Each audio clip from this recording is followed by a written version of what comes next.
भारतीय नागरिक सुरक्षा संहिता 2023 धारा 313 ऐसे साक्ष्य के पूरा होने पर उसके संबंध में प्रक्रिया।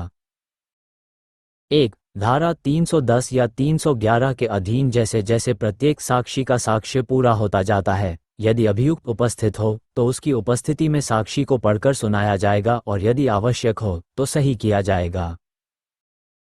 2. यदि साक्षी साक्ष्य के किसी भाग के सही होने से इनकार करता है जब उसे पढ़कर सुनाया जाता है, तो मजिस्ट्रेट या पीठासीन न्यायाधीश साक्ष्य को ठीक करने के स्थान पर उस पर साक्षी द्वारा की गई आपत्ति का ज्ञापन लिख सकता है और उसमें ऐसी टिप्पणियां जोड़ेगा जैसी वह आवश्यक समझे।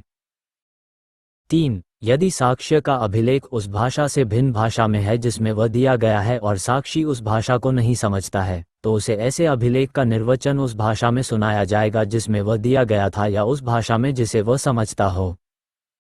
धारा 314 अभियुक्त या उसके अधिवक्ता को साक्ष्य का भाषांतर सुनाया जाना।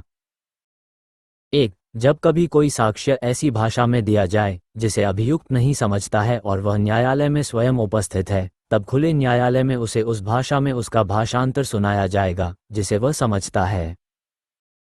2. यदि वो अधिवक्ता द्वारा उपस्थित हो और साक्ष्य न्यायालय की भाषा से भिन्न और अधिवक्ता द्वारा न समझी जाने वाली भाषा में दिया जाता है, तो उसका भाषांतर ऐसे अधिवक्ता को न्यायालय की भाषा में सुनाया जाएगा। 3. जब दस्तावेज यथारीति सबूत के प्रयोजन के लिए प्रस्तुत किए जाते हैं, तब यह न्यायालय के स्वविवेक पर निर्भर करेगा कि वह उनमें से उतने का भाषांतर सुनाए जितना आवश्यक प्रतीत हो। धारा 315 साक्षी की व्यवहार के बारे में टिप्पणियां। जब पीठासीन न्यायाधीश या मजिस्ट्रेट साक्षी का साक्ष्य अभिलिखित कर लेता है, तब वह उस साक्षी की परीक्षा किए जाते समय उसकी व्यवहार के बारे में ऐसी टिप्पणियां भी अभिलिखित करेगा, यदि कोई हो जो वह तात्विक समझता है। धारा 316 अभियुक्त की परीक्षा का अभिलेख।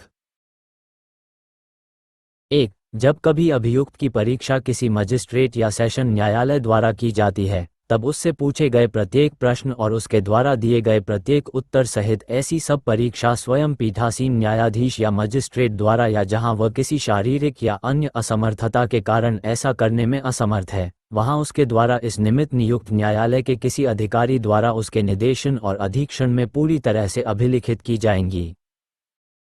2. अभिलेख यदि साध्य हो तो उस भाषा में होगा जिसमें अभियुक्त की परीक्षा की जाती है, या यदि यह साध्य न हो तो न्यायालय की भाषा में होगा। 3. अभिलेख अभियुक्त को दिखाया जाएगा या उसे पढ़कर सुना दिया जाएगा, या यदि वह उस भाषा को नहीं समझता है जिसमें वह लिखा गया है तो उसका भाषांतर उसे उस भाषा में जिसे वह समझता है सुनाया जाएगा। अभियुक्त को अपने उत्तरों का स्पष्टीकरण करने या उनमें कोई बात जोड़ने के लिए स्वतंत्र होगा। 4. तब उस पर अभियुक्त और मजिस्ट्रेट या पीठासीन न्यायाधीश हस्ताक्षर करेंगे और मजिस्ट्रेट या पीठासीन न्यायाधीश अपने हस्ताक्षर से प्रमाणित करेगा कि परीक्षा उसकी उपस्थिति में की गई थी और उसने उसे सुना था और अभिलेख में अभियुक्त द्वारा किए गए कथन का पूर्ण और सही वर्णन है। 5. ये धारा संक्षिप्त विचारण के अनुक्रम में अभियुक्त की परीक्षा को लागू होने वाली न समझी जाएगी। धारा 317 दुभाषिया ठीक भाषांतर करने के लिए आबद्ध होगा।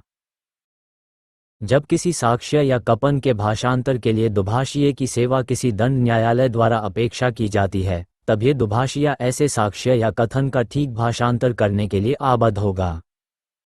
धारा 318 उच्च न्यायालय में अभिलेख।